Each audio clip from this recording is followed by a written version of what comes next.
হতবামা গণে করিবে তোমার ব্রত ভক্তিযুক্ত মনে।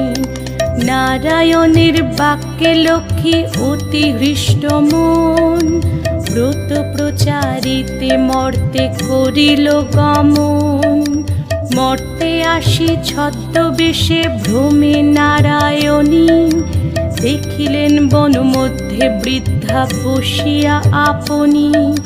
সদয় হইয়া লক্ষ্মী জিজ্ঞাসিল তারে, কহ মাগো কি হেতু এ ঘোর কান্তারে।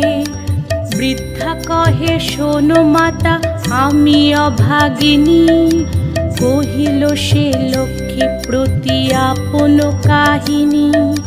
পতি পুত্র ছিল মোর লক্ষ্মী যুক্ত ঘর, এখন সব ছিন্ন ভিন্ন